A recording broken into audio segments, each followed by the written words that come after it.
future, including our own sensors on our cell phones and so forth. So we will, really nice inflection point right now. It's tea time. So I would request you, if you're looking for tea, now's the time to get it. And we will get back here in exactly 15 minutes. So 11:30 is when we will begin with our first. Panel is eGovernance, a precursor for smart cities. So I'll go ahead and introduce some of our panel members.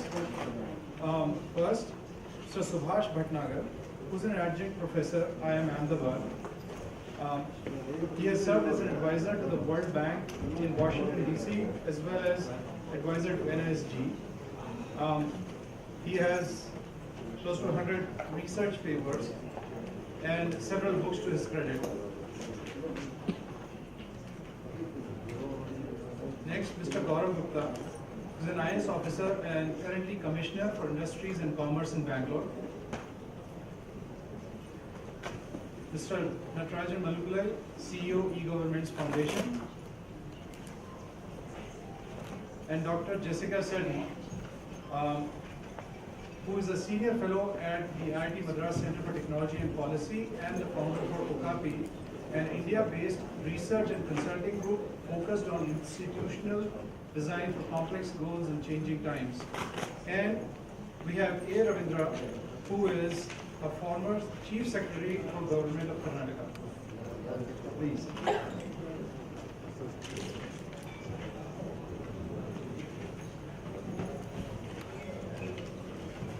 So this panel conversation is 1 hour. We will have the conversation for 45 minutes and last 15 for questions and conversations with the audience. With that, I will hand it over to Professor Bhatnagar, who will be moderating the conversation. Come there. I can give the mic over there. Yeah. I'll give the mic over there.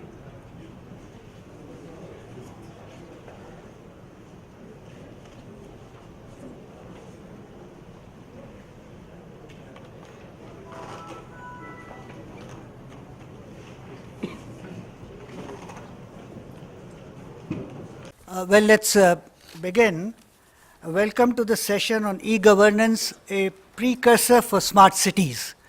Now, I think we have very rich experience here amongst the panelists, both in terms of quality and quantity. We have 5 panelists, so perhaps we will have to move on quickly.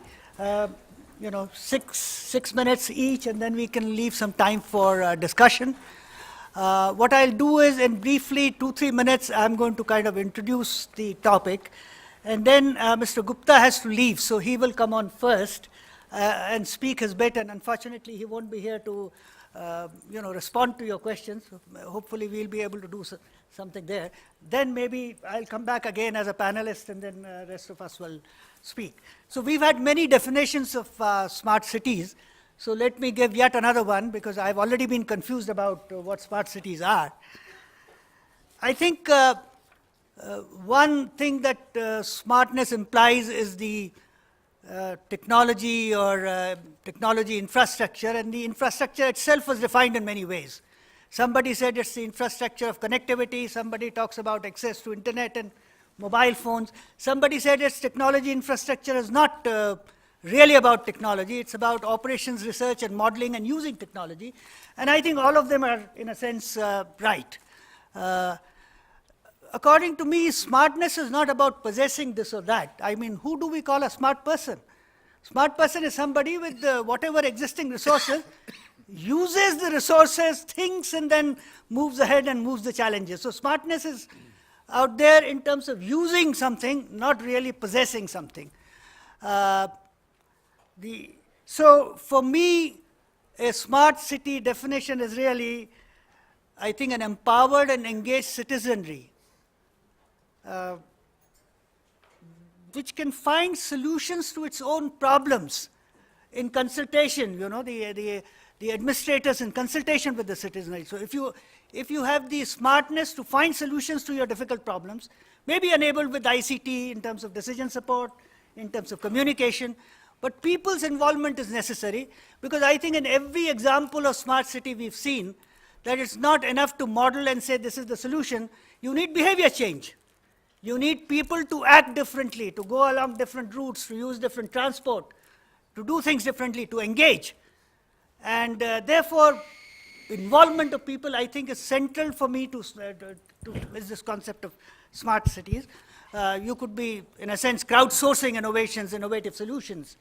Of course, in the first session, it was said smartness is also about using data, making database decisions, and therefore having data collected in an integrated form, utilizing it. Again, utilizing it has got something to do with people. It's not access to data, availability of systems.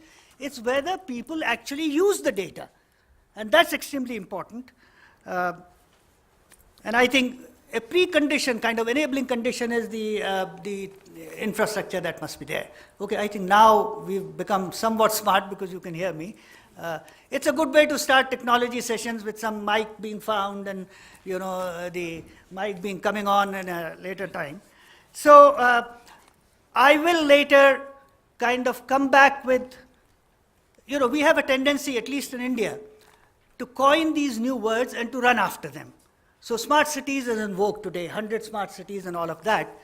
I think we've had, in a sense, a program to deliver services in municipalities which are ICT enabled. And we've had this program under JNNURM, and for 10 years, I know that 15 years back also, there were corporations which were delivering services in an ICT enabled way. And I think if we just continue to do that, we would become smart enough. I don't know whether we need new terms and new terminology to move in that.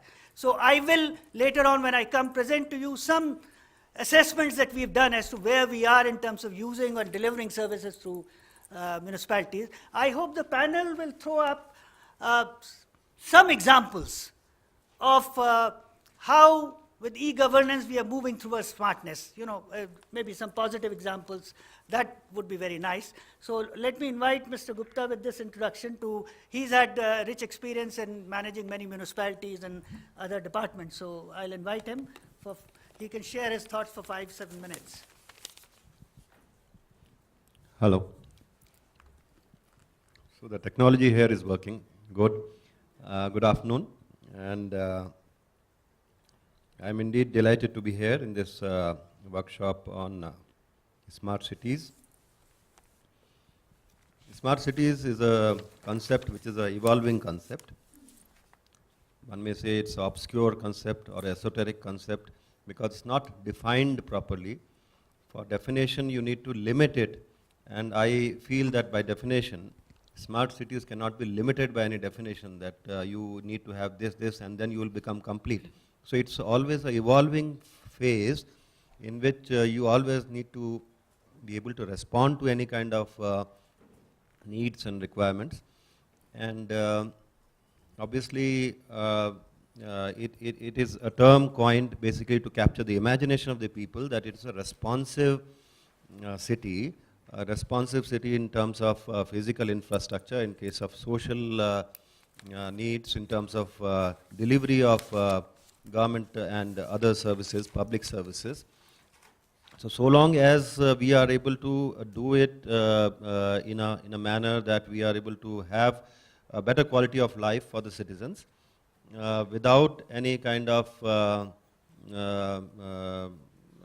trouble or discomfort, mobility being better, delivery of public services being better, we can then say that yes, our city has become smart. Obviously, it has to come not by the government per se or the public service providers per se, but also from the people themselves. And conceptually, yes, IBM has been talking about it, Cisco has been talking about it for years. And I remember having seen great publications on this issue that, yes, you are on the way back from the office and you can switch on your lights in your houses and you can set up your laundry and you can pay your bills online and you can program, schedule your engagements next day and things like that. Now, all of these are very, very good concepts. In the national level, when our Prime Minister talks about smart cities, we are basically talking about another reincarnation of the urban sector interventions by Government of India. As we know, the urban sector is basically a state subject. It's in the state list of the functionalities defined by the Constitution of India. But the Government of India has been intervening by virtue of grants, funds, and such other assistance. So we had earlier the Jawaharlal Nehru Urban Renewal Mission, which has come to an end. It was basically defined for a period of 5 years, and now a new term has been coined, and the smart city is going to come. Now, in the government, having worked in various positions in the municipal corporation, in the BBMP, in the Bangalore Water Board, in the KSRTC, and a number of other organizations, I can tell you that what we want really is people should be able to get access to public services without any kind of hindrance. And for that, we need to basically provide everything. So in the KSRTC, when we talked about electronic reservation, and anybody could book tickets from anywhere to anywhere, and Ram Murthy and a number of others who are here, they talked about it. So in that case, yes, it became that you could book any journey from anywhere in the world through the passenger reservation system. Now that became a big thing, and we were able to have, I remember, 450 crores of turnover at that point of time, when the turnover was 2,000 crores. 450 crores was basically through the portal selling tickets online, and that became one of the bigger ones, even better as compared to Red Bus, which was launched in 2008, 2009 for bus selling of bus tickets. Now, in the Bangalore Water Supply Board, we were talking about how people can apply online for getting water supply connections. Now, water supply connections, by the Act and the rules itself, it was defined that you had to have a water contractor who could then file your application with his signature, physical signature and physical photo, and only then people could get water supply connections. So we had to make amendment to the rules in order to enable electronic filing of applications, and so therefore it could happen. In the industries department that I am working in right now, we are looking at common application forms for all kinds of clearances to different industries. So if a person, say Asian Paints or Apollo Tires or whatever, they want to come and invest, or it may be any international organization like IKEA may come, or somebody else. Now we are talking about a situation in which they can see information about the land, industrial land availability, about the water, about the power availability online, and submit their applications online. That is already done. But however, the clearances from the different utilities, like for example, it may be water board, it may be power utilities, and it may be clearances from the pollution control board and things like that. So can we have a common application form through which each and every, only from a single point entry of your data, you are able to get clearances. Now this is what we are working at right now. That calls for not only one department, but also coordination across various departments. And we have identified almost 20 to 25 departments which we need to adhere to a single online kind of clearance.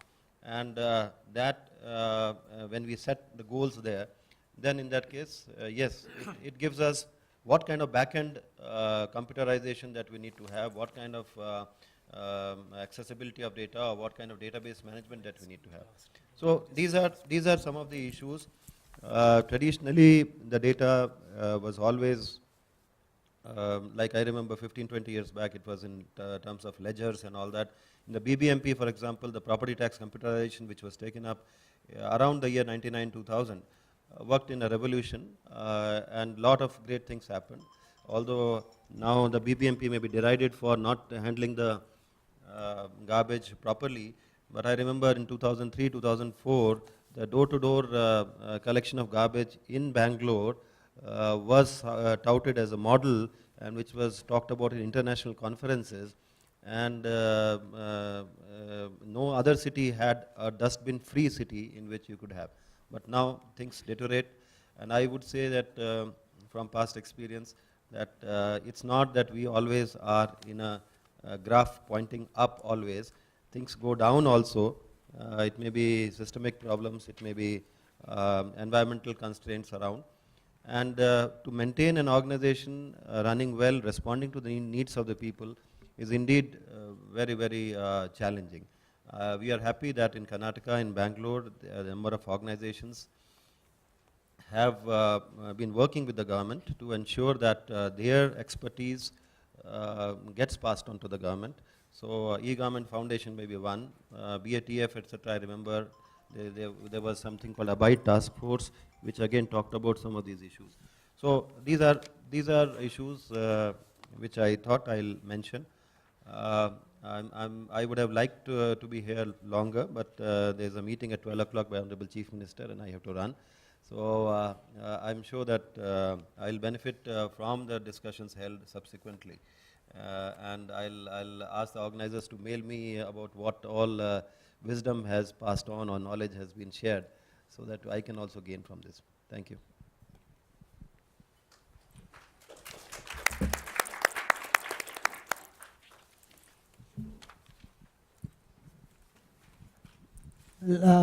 Thank you, Mr. Gupta. And he gave us glimpses of where ICT-enabled service delivery is happening across different areas which touch citizens. He also mentioned the importance of back-end, which I want to emphasize further, because many times when we think about e-government, e-governance, we only think about a portal where people can access something, but what happens to the information or the requests that people make at the back, we don't know. How well is it processed? Is there a workflow? Are there interventions? Is there discretion which is not removed? And all of that. So, you know, any initiative of that kind is not simply giving a front face for people to deal with. It's really a lot of reform at the back, which is really, truly e-government is about that. He also mentioned something about cross-cutting. You know, even in the first session, we talked about silos and data, and I think that's extremely important in moving in e-government. So let me very briefly, I'm kind of the second panelist now, talk about what is happening in e-service delivery. I'm talking about this because at IIM Ahmedabad, we've been involved with assessment of e-government program of the country. You may be aware that there's a national e-governance program under which there are 26 mission mode projects, and municipalities is one of them in a sense. And IIM Ahmedabad has been involved in assessing the impact of these. And of course, the impact assessment has to come not from those who have delivered the project or only from the government side. It has to come from the people. Have they benefited or not? So our methodology was really to conduct large surveys by involving 10 of the top market research agencies of this country, take projects which have been done countrywide, and ask the people. For each project, ask about 800 people living in 20 different locations in a state as to whether their number of trips to government offices have been reduced, whether their waiting time when they go for a service has been reduced, whether the service is delivered in any kind of promised time, in a decent time, the elapsed time, and whether bribes are required or not. So we asked these very direct questions, and we had, from a large sample, reasonably accurate picture of what is happening, and we asked this about prior and post computerization. Although this data and this study is a little old, but it was very indicative as to what e-delivery can do. So let me begin by saying that nearly perhaps 100 ULBs deliver services in an e-way, you know, not necessarily every service that they deliver, but partly, wholly. However, one thing is very clear, that most of the service delivery pertains to kind of certificates and licenses, as was taught. You want to apply for a water connection, you want to apply for this connection, you want to pay a tax. These are important problems for people because they waste their time and energy in doing so. But I think these are not the most important when we talk about quality of life. Quality of life has to do with, you know, as was pointed out in the morning, sometimes street light may be the most important factor for quality of life. And certainly garbage, road condition, potholes. That is an area where perhaps lesser effort has gone on ICT enabling.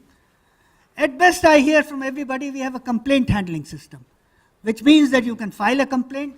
Some people who think they have done a great job, you can track a complaint, you can know how long it takes.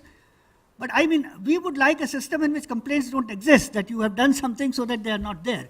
So I want, those kinds of systems don't exist. Perhaps if a complaint is filed, the back end of who's responsible for handling, has the thing been handled? Can the data be uploaded once it is handled? Can a picture be uploaded? Can the person who's monitoring know what is happening? Can a feedback be provided? That will be a complete complaint handling system. And a better system might be a proactive system, that let's not complain. These are not necessary that people need to complain. Can we anticipate some problems? I mean, after all, street lights, I come from an institute, and I used to always worry that why do I need to say this light is not working?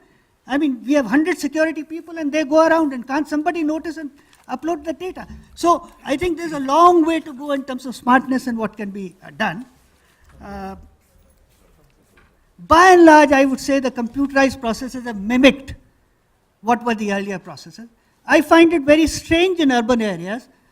I come from Ahmedabad, so I'm giving you a different city perspective, because I noticed from discussions yesterday and today, we are generally talking about Bangalore. And if I may say so, Bangalore perhaps may have a lot of problems because rapid urbanization, but is also very proactive in terms of involvement of citizens and so on. It's a very different city. In Ahmedabad, I don't find that kind of involvement. So if I talk about Ahmedabad, we still think that people should come to 22 ward offices and get all their services. Of course, these ward offices have been computerized, they're online, but people still need to come. I can't understand that when you can create 150,000 rural citizen service centers to service the rural public, why can't you license 100 cyber cafes so that people don't have to come to ward offices?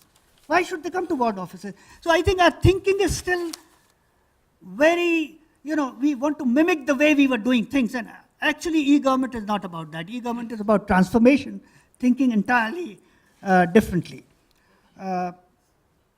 Formal assessments, what did our assessments show? They showed that generally if people needed 2.5 trips or 3 trips to make, get a service, we did land record computerization, we did property registration, we did transport, driver's license, we did actually municipalities in terms of trader's license and their renewal and so on. In all of these, on an average, 1 trip was saved. So certainly we know that e-delivery does something.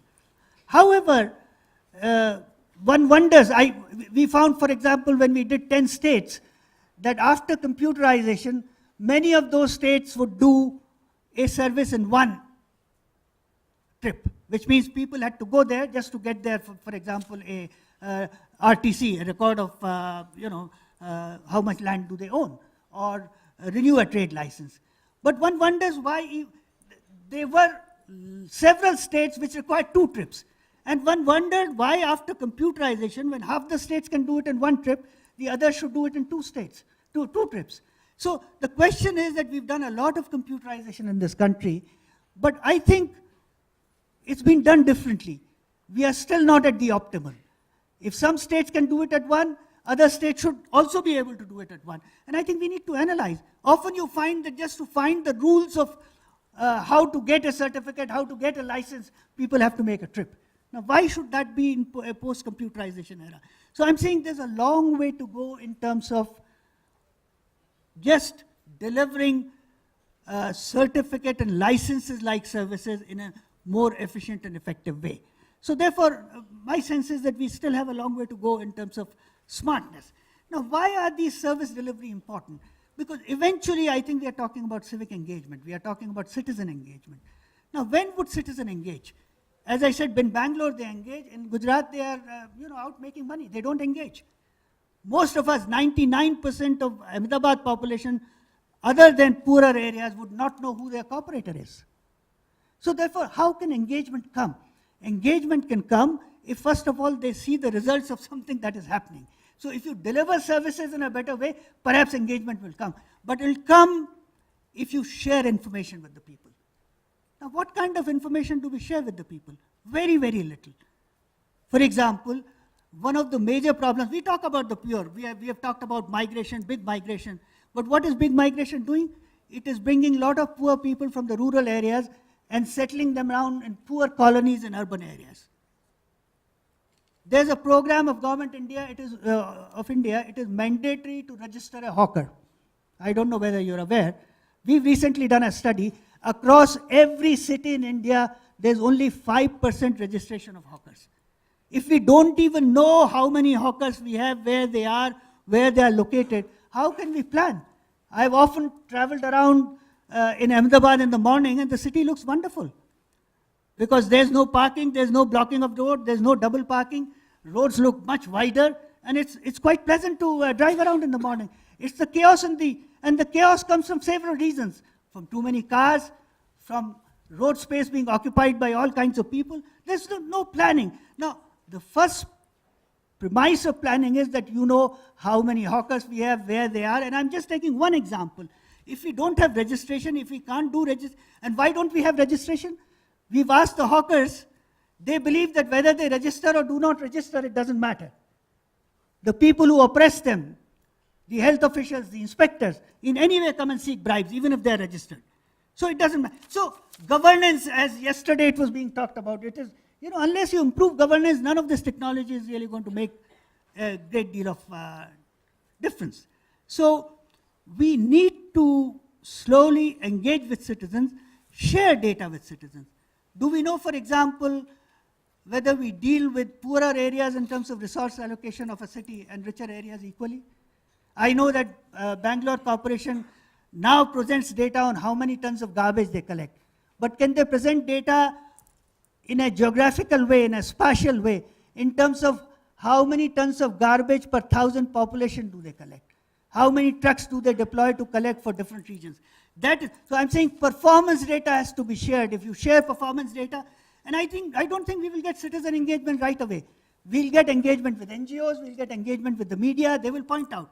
In Ahmedabad, I find correction is coming in this thing because there's a local newspaper which every day publishes 10 pictures of potholes, street lights not working. Now they are getting people to supply those pictures. And once those pictures are published in the newspaper, there's some response from people. So you have to begin to engage by sharing information and inviting. And that's extremely important, and that must be the smartness that we must move through. And that does not simply require technology, it does not simply require collection of data. I think fundamentally, government has to train its people to be empathetic towards citizens.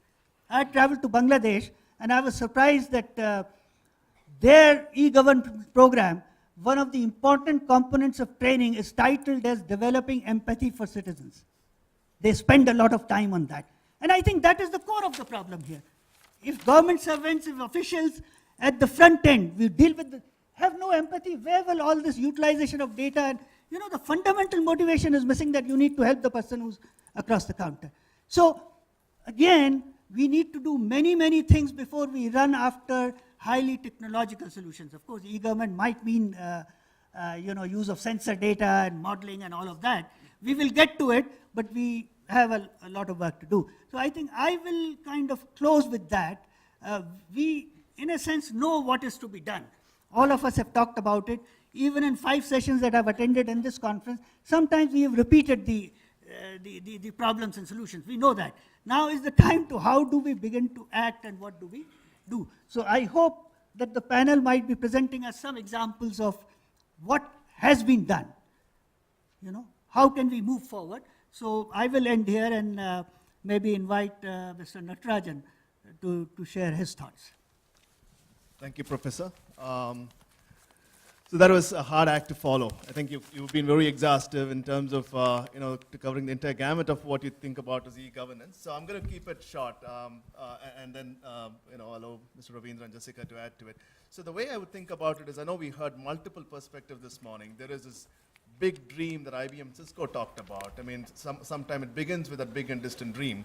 And as I think about it from a e-governance, is that a precursor for smart cities? I vehemently say yes, absolute yes, right? And it's not always about the big and distant dream. It is about simple, it's about efficient, it's about effectiveness, it is about citizen participation. Simple things coming together, forming a system, forming a process, right? And it's not always need to be orchestrated, centralized, government-led. It could be different things that's coming together, and it's going to attach itself, aggregate, and form an effective system and process for e-governance and hence smart cities. That's kind of how I would begin thinking about it. So I'm going to present two concepts or a framework. I'm going to call this horizontal and vertical, right? The way we think about this in e-governance foundation, we have rich expertise in terms of deploying basic systems that help cities publish financial statements, right? Which you would think is the very DNA as to how a city corporation should think about, because that forms the basis of all planning, be it budgeting or actuals, and revising it and so on, that feeds where what the needs of citizens are in the city. So a lot of them, believe it or not, we have about 7,900 urban local bodies in India. A lot of them don't have the basic capability to do a simple budgetary function, right? Let alone thinking about where the need is and how do you respond to it, what financial instruments are needed. It's a very it's a system that's on auto drive based on grants that the urban local bodies get and kind of functions in. So citizens don't always get their needs met. Some of it is not tailor-made to the cities or corporations. It's more about some central theme that somebody conjured and getting pushed down the different cities and corporations. So the need for this is a bit of a local governance, taking shape, and development of funds and so on. But these e-governance system is what's going to make it predictable, structured, process-oriented, so people can understand what is happening and make revisions. You're not going to get everything right in everything that you do. So what the systems allows you to do is to assess where it's been effective. What are your pain points? We spoke about some specific examples when Srikant talked about the problems in the city. A lot of us don't have the pulse of it. We may be thinking about it in a certain way because of our own biases, but when you let data speak, it is very clear as to where we need to move towards. It allows you to do the 80-20, like he said, in terms of, India is always going to be both a resource-constrained situation, country, both in terms of people with capability to do things as well as the economics of it. So how do we become smart in terms of deploying it wisely, right? And I think, so Professor made a point very eloquently talking about, it is about making the most of the resources available to you. And I think an example that comes to me is, I was thinking about Airbnb. I don't know how many of you have heard about it. That struck a chord with me, right? This is about people's renting their houses for others to use as vacation homes or hotels and so on. And there is a great idea, right? This is about utilizing an existing asset or an inventory efficiently. We're not using up more of world's resources, we're not creating more physical assets. It's about using whatever you have in a more efficient way. To me, that drives home the point about how should cities think about it. And this again goes back to a comment we heard earlier. Every city is going to be different, right? And my belief is you need to have, again, systems and processes in place even to understand the true identity of the city or the corporation, right? Some of them could be very, like an example that came out yesterday was very weaver heavy in Varanasi, or a very textile heavy in Tirupur, and they all would require different kind of solutions to make it smart in their own way, right? It's not one blueprint of a smart city for everything that we have in India. It is about knowing what it is. And again, I think I would harp on the fact, knowing and having basic systems in place from your finance systems, from your work systems, from the public grievance redressal that Professor talked about. These are all, it aggregates the pulse of the people, right? I mean, you can hear people talk about it, but when you really let data come to you and give you the aggregation of it and see what it is, that is kind of what really makes you make strong and robust decisions in terms of what will give you a long-lasting solution. And examples in eGovernance foundations are plenty. We've done a lot of work from Delhi and Chennai and a lot of places in Karnataka as well, and that helps you clearly form a point of view. When you come down to the office, if you're a commissioner or a municipal administrator, to be able to see which of my 200 wards are performing in different dimensions, right? How are they able to pay property taxes? How many properties do I have in a ward A versus B, right? And what is the demand for property tax collection? How well are they performing? This looks like a rich area, but collections don't reflect that. So what could be the underlying dynamics? Right now, I see a lot of them flying blind, right? It is a gut feel, it is a bias, but having this kind of data available to them in everyday decision making makes it a lot more unassailable, right? So when people make decisions, you could say this is based on data, this is why it is good, and then you can go back and say what interventions worked and what did not. How could we now modify interventions? I mean, there are plenty of examples, and as you think about why are a number of issues going up during monsoon times, what kind of issues come up in certain parts of the city which are on the coastline versus the hinterland or inner belt, you begin to see trends, you begin to identify the breakdown of an epidemic, right? I mean, that's a great example that we are beginning to work with Chennai on to say, what is the most prevalent issues that are happening in different hospitals across the cities and wards? Right now, there is no formal mechanism to declare a disease breakdown or an epidemic or whatnot. So being able to have systems in place that gives you advanced indicators that can be consolidated, and then people can make decisions right now saying that this ward has gotten 10-20% above average incidence of flu or malaria, whatever it is that's happening, and being able to make central decisions within the city level to say, how do we now allocate resources to go after it? So to me, while we should continue dreaming of big things, it is about really being attached to the ground and building things ground up that is going to have a lasting impact. In fact, it will be more basic. Without this, nothing else will work, right? So I would strongly advocate e-governance is going to be extremely critical for us to think about smart cities in any different ways. Thank you. Well, now I'll invite Jessica to say her bit, and then finally we will have Mr. Ravindran with all his experience to kind of respond to what everyone has said. I was getting prepared to be last because my name is the last alphabetically. Very gentlemanly. So I think what struck me, so first of all, just by way of background, so I was trained as an economist, and most of my sort of early work was on information and its role in social interactions. So decision making and bargaining under imperfect information, different ways that the presence of information changed the nature of transactions, the nature of relationships, the nature of strategic behavior. So when I look at this smart cities debate, and I look at the smart cities discussion and the eternal quest for a definition, and the role of e-governance as a precursor, I think where we're stuck right now and where the conversation is circling right now is actually a fairly limited view of what smart could be and what the role of e-governance is. So there are I'd like to break down the smart cities definition into really three categories. So one is what I'm calling decision support one. So that's where you have dashboards, information visualization. There is an enormous amount of research to be done on where the information comes from. One thing that Srikanth didn't mention is in the paper that we had written in some of the other work, actually how I met Srikanth was pestering him for his public grievance and redressal data, was actually looking at the quality of the information intake. So were there systematic inaccuracies or biases because of the way the information was collected? And I think we need to be cognizant of where the information for dashboards is coming from without getting too obsessed with the dashboard as the statement of ultimate reality. The second is, I think, one of the big areas for discussion is e-governance as a kind of plumbing for the information. So you have your dashboard, you have your information. How is it rooted through the organization, and how does it improve decision making? And that decision support one is where most of the discussion is now. And it's important, there's a lot to be learned.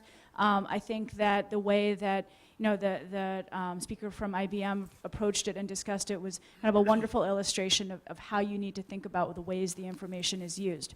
But that's still one out of three versions of SMART.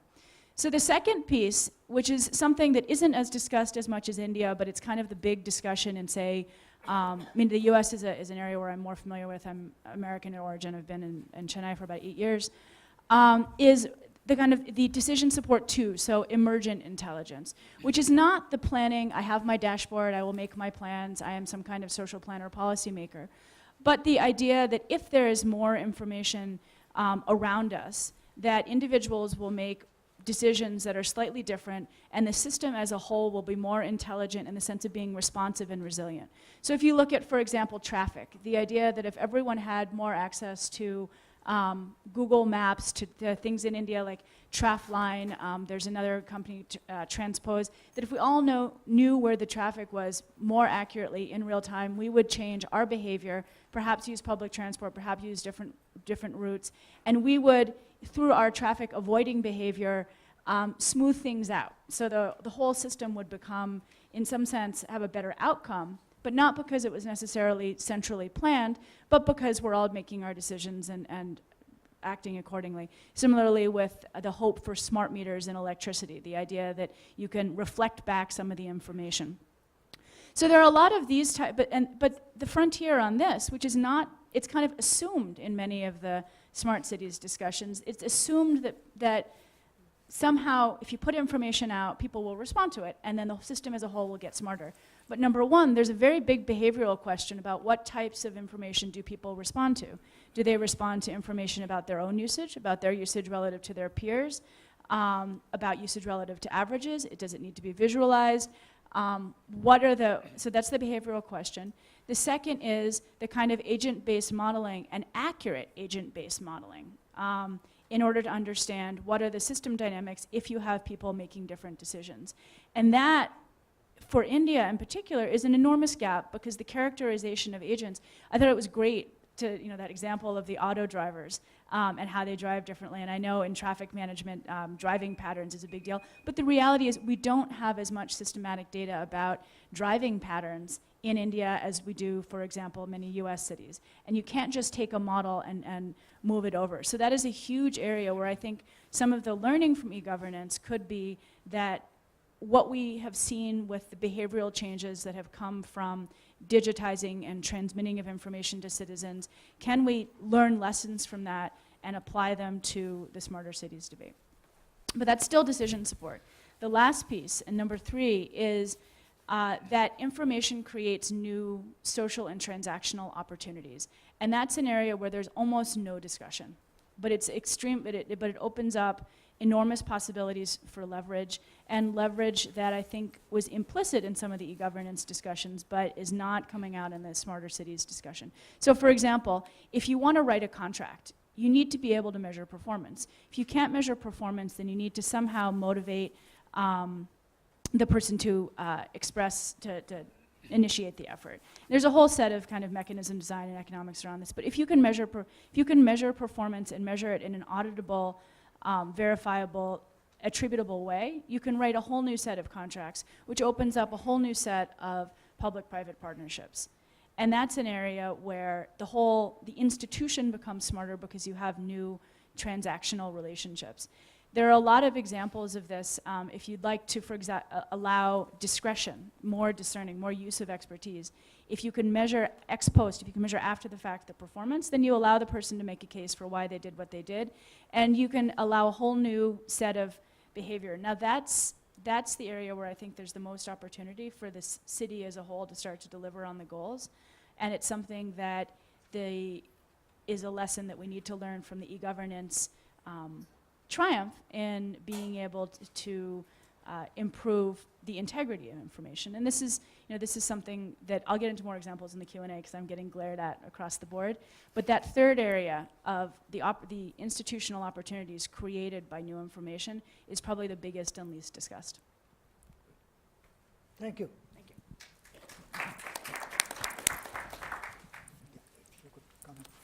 Yeah, thank you.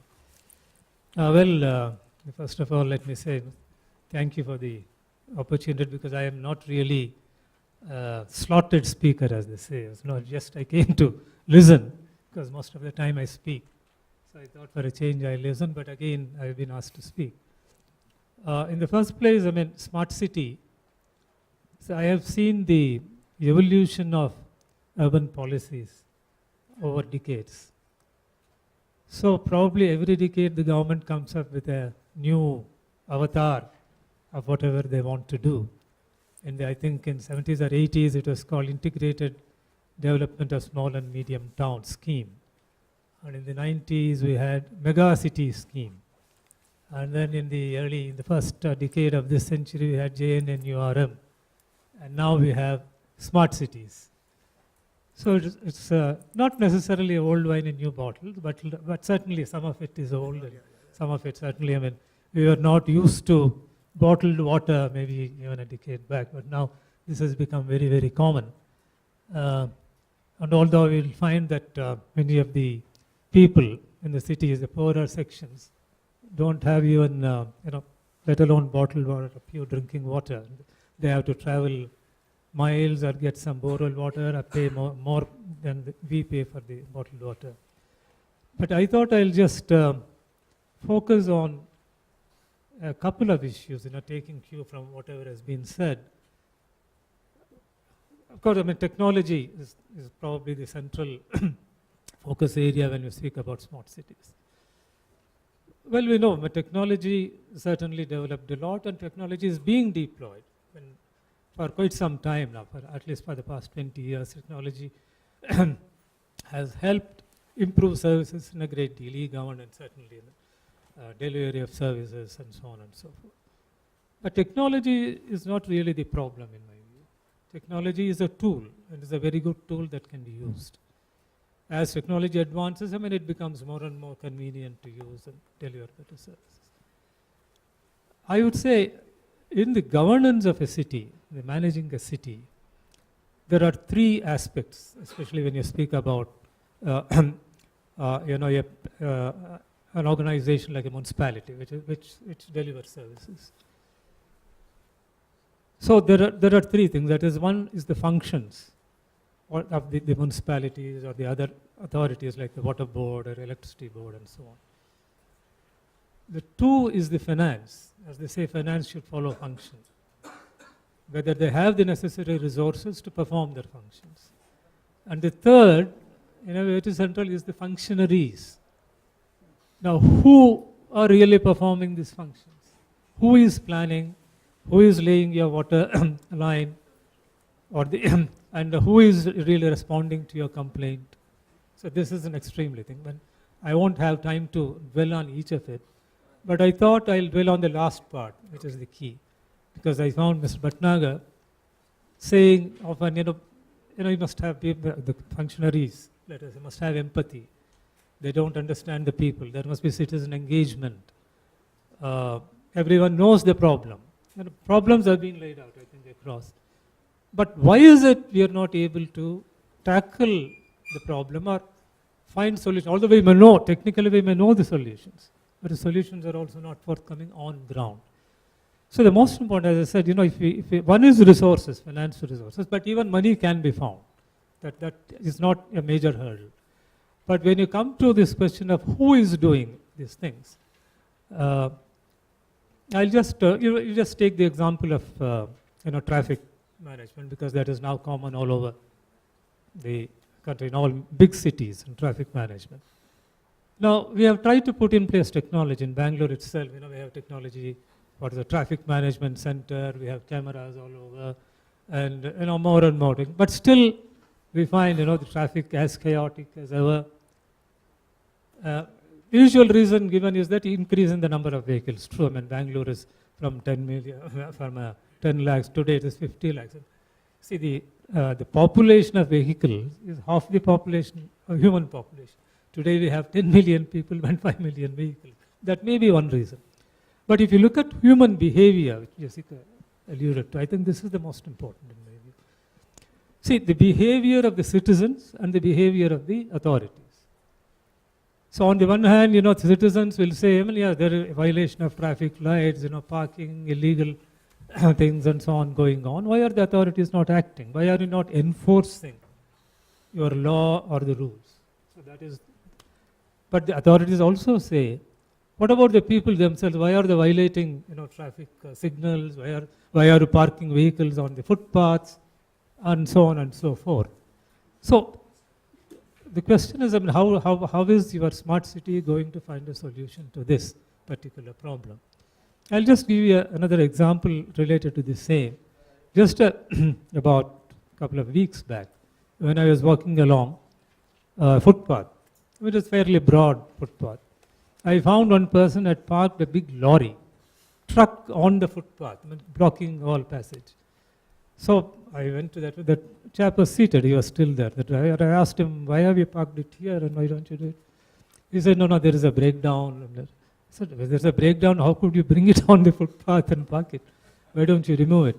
He said, no, the driver is not here, he has gone there, I don't know. And I said, this is obstructing everybody's, we're not able, we'll have to go down to the road and again you find the vehicles. if you don't do it, I'll complain to the police. I said, after a while, he said, you are the first person asking me this question. So many people have been walking and they're just bypassing. See, this is the attitude of the citizens also. I mean, you can take any aspect. Similarly, garbage.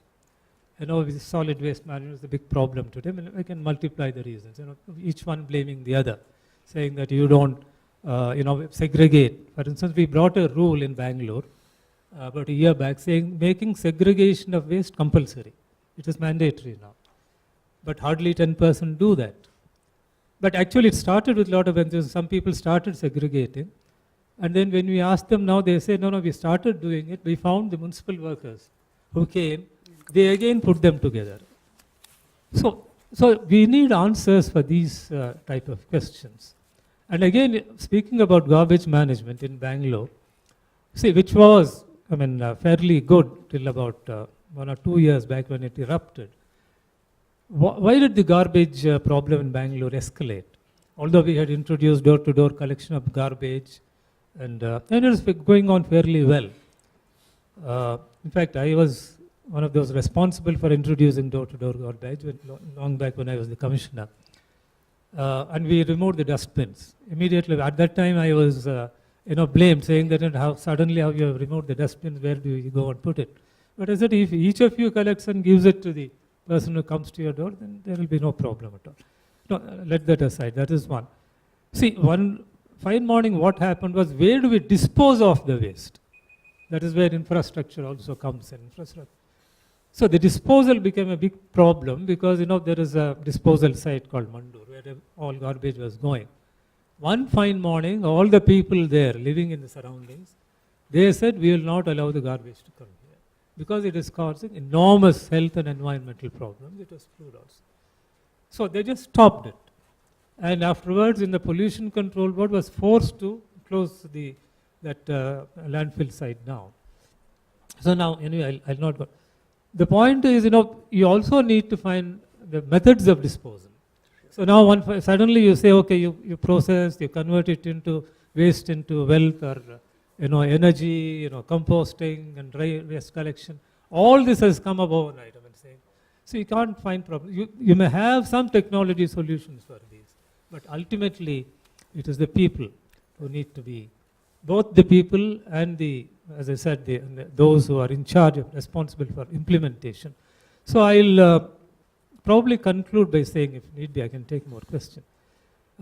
Smart city would also need smart people, smart administrators, smart people, those who govern as well as those who behave. This is the big question. So as the precursor to smart cities would be, you need to prepare the functionaries, those who govern and the people also to what a smart city is going to be, how technology will be deployed, how it will be useful to citizens, what is the sort of information that will be that should go out and how they should respond. I think this is a huge challenge in my view. Thank you. Thank you. I think we actually started late, so we are all right in terms of time. So now we are open to questions. Yes, so we can take questions from the audience. Let's limit it to about 7 minutes. 10 minutes. Yeah, so please, and let's have questions, not necessarily comments.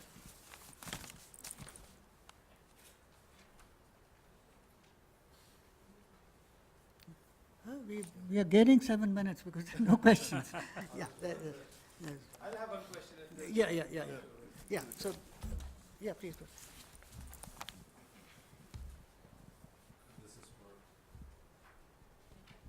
Hello. Well, this is for Mr. Ravindra. So you've seen the property tax systems change from rental value to capital value. And all of Karnataka seems to have moved forward with respect to capital value system, whereas Bangalore remained back in the rental value system.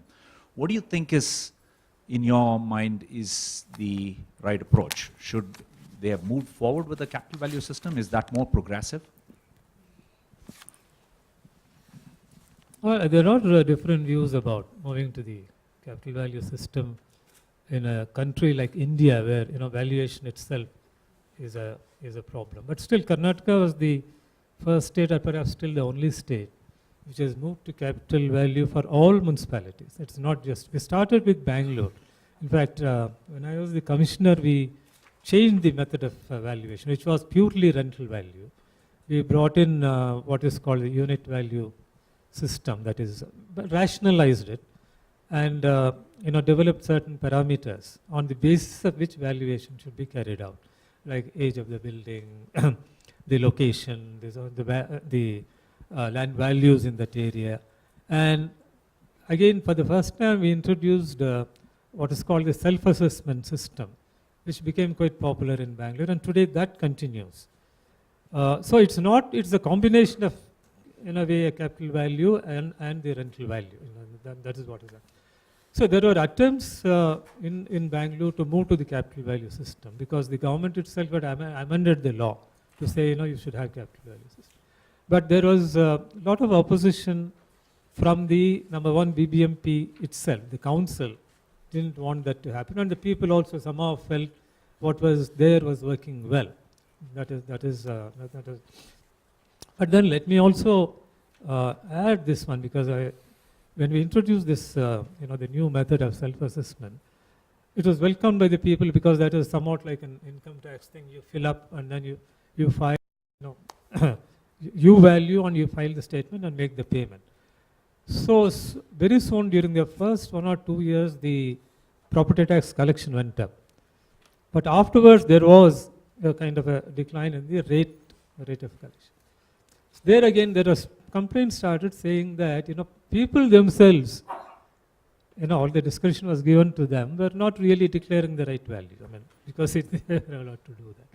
So there can be problems in that. Well, capital value moving entirely will mean amending the law in this for the state as a whole, and it has certain problems. But if it is done and accepted by the people, then I think it is good, because the land market, as in India, that is the biggest thing. There is need for increasing the land valuation from time to time, what is called the guidance value here. Recently, I think government is now contemplating to raise it again.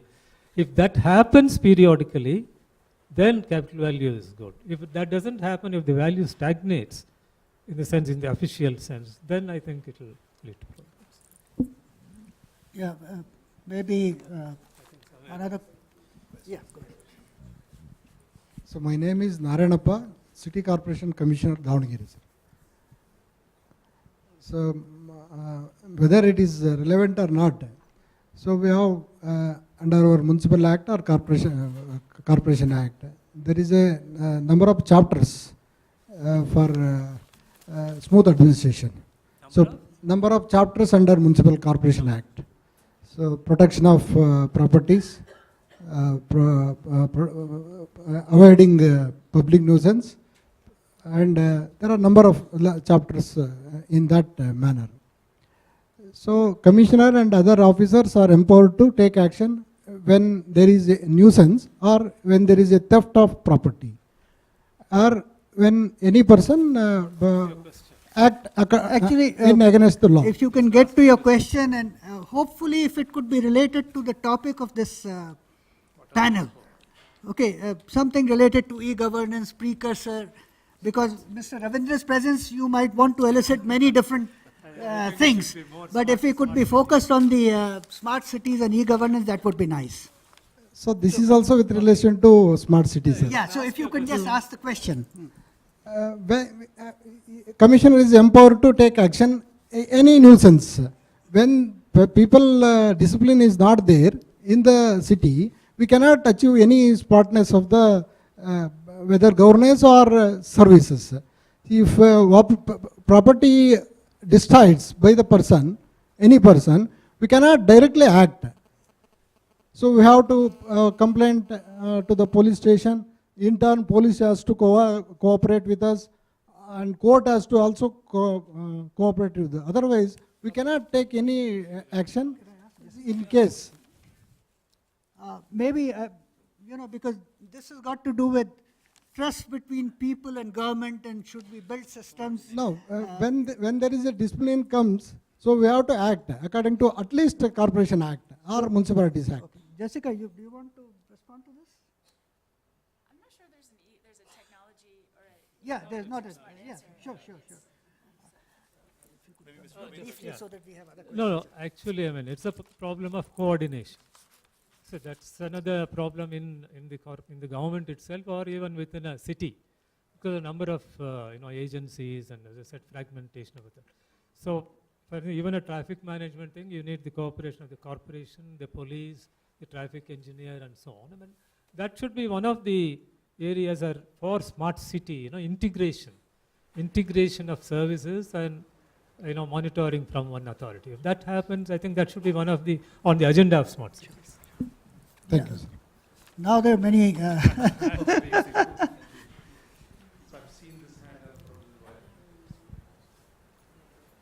Good afternoon, everybody. It was a very enlightening conversation wherein you all talked about how you all want to actually look at apps for information gathering. By the way, I represent Hewlett Packard, and with a large employee base of 40,000 across the country. There's a lot of, and with the new regulation piece wherein a lot of employee volunteering also is coming up, we see a lot of citizen activism, wanting to take up a lot of right steps towards the country. I just want to know from the panel, are there case studies wherein we all are looking at the citizens group beyond information gathering? I'm getting to know that you all want people to click a picture and upload a video or something, but there is also a base wherein you all can increase awareness and look at them as solution givers. But I haven't still seen any case study examples wherein us as corporates or us as a citizens group can actually participate. Just want any experiences in this front wherein we can come forward and partner along in this initiative.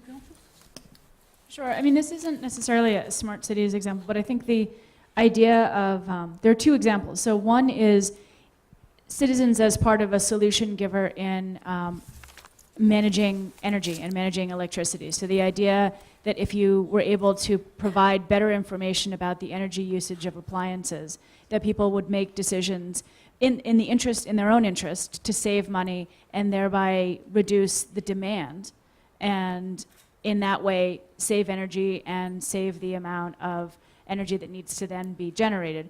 I mean, so there are these kinds of ideas of, that's not a direct volitional sense of a solution giver, but it is a sense that if you provided information, that people would behave in a way that creates part of the solution.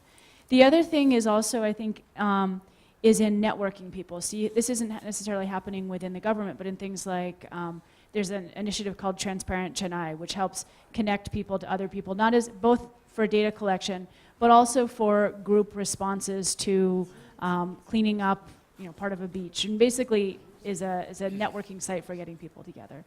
So those are two examples, but there could be, as you point out, there could be a lot more.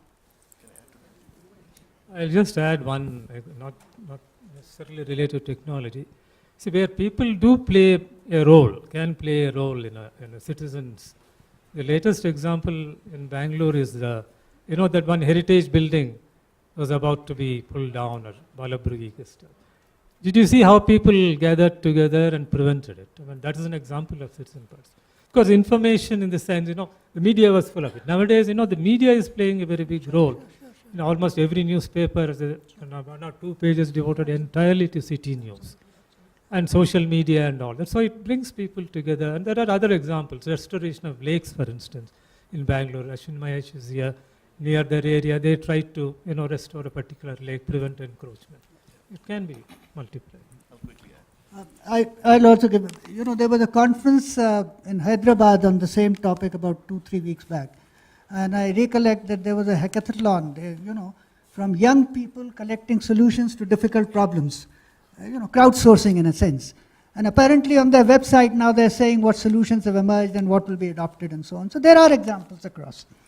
Yeah, just to quickly add, I mean, I think it's two-prong approach, right? If you're looking for one central authority to orchestrate all of these social movements, I don't think we have that. I don't know if we need that either, right? So this is about making information available out there for people to come in within their circles and do something that's relevant for them. So I think that is what we're beginning to see, be it the Ugly Indian or maybe other smaller groups as well. I mean, they're all kind of corralling around what is a local problem and sorting it out. I think where we can help is by making sure this information is available for everybody, democratizing it so that they can do what's relevant for them. So that's how I would think about it. Yeah.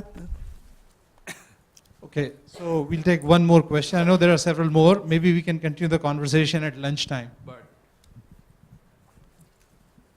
So this is the question I want to ask on the garbage system, sir.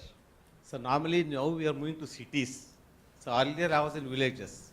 So whatever garbage, no, the villages there is an asset. My mom used to say, this is asset for next year. Collect it and convert it into manure, which will give you food. Whereas in the city we treat it as a liability. I don't know why. Yesterday Sudhir Krishna sir was telling that we got 200 wards in BBMP. Each and every ward has got, they must consume everything in the same ward itself. It is being done in other cities of the India. Why it is not being done in Bangalore? It's done here also. It's not right to think And that. second, sir, I'm from industry department. There's one Bloomberg Industries in Rajarnagar. Naturally, they collect all this waste, convert it to dry cell carbon, make a power plant, supplies to San Francisco. That means the entire garbage is converted to power and goes to America, whereas we are not utilizing here in our own place. No. That's see, it's not being done on a large scale. There are a number of areas where people, so the resident welfare associations do convert, garbage into composting, but that has to be encouraged. Decentralized waste management is not what we are talking about now. And if that, multiplies, the quantity of garbage to be sent to the landfill will get reduced. And those attempts are going on now. But to say that it is not happening in Bangalore is not right. I mean, it is happening. It should happen more and more. I think we've come to a close. I'm going to take a minute anyway, use my prerogative. First of all, I want to say that Mr. Ravindran is now not the Chief Secretary, so please don't make him responsible for everything that Bangalore has done or not done. So I think it was an interesting panel, and interestingly, you talk about smart governance, you talk about e-municipalities, and I think in the end we realize that technology is an enabler, people are important, and one point that emerged was that solutions and smart solutions will not emerge unless there's a trust between those who govern and those who are governed, the people and the administrators.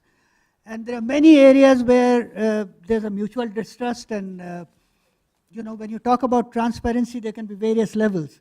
For example, in UK, the income tax site also tells you what are the internal rules that they use to select people who will be followed in further assessment. I don't think we can afford to do that, because then people will start beating the system. So we have to slowly build this trust. But I think it can be built. And we need to recognize the important role of the media. Every city has a city newspaper today. And I think they are doing excellent jobs in terms of civic problems and bringing out these problems. We have to recognize the role of NGOs, and most governments are not well disposed to NGOs. They are actually apathetic. And I think that's something that needs to change, because NGOs are in a sense a reflection, they bring back feedback. There are experiments like CARD and other things where, started by Samuel Paul, where people were being brought together. And therefore, Bangalore in a sense is actually setting an example of how this engagement can begin. I will take the example of, bursting crackers. And I find that it is the children across this country and the awareness that is created in schools which is creating a little impact. So it's possible to create impact through awareness and do some things about very difficult problems. And in some cities that is happening. So it's not a hopeless situation. We need to do, and of course technology has an important role to not just collect accurate data, because now it's possible to do so, and collect data in various forms, because now it's possible to do so, but also disseminate that data in many different ways. And when we do that, I think one central point was that citizens are not made up of people like us, so let's not always think of how to disseminate and what to do. There are many people of different kind, people who are engaged, people who are poor, and we need to really worry about how to engage them as well. So we have to be very inclusive in this process when we think about who are the citizens and what we need to do. So we'll close the panel here. Thank you very much.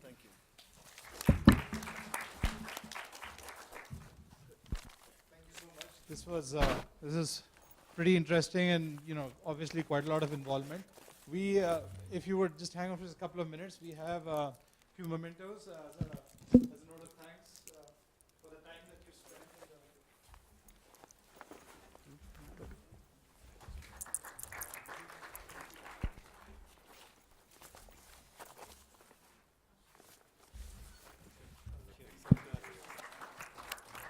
It's a very heavy gift.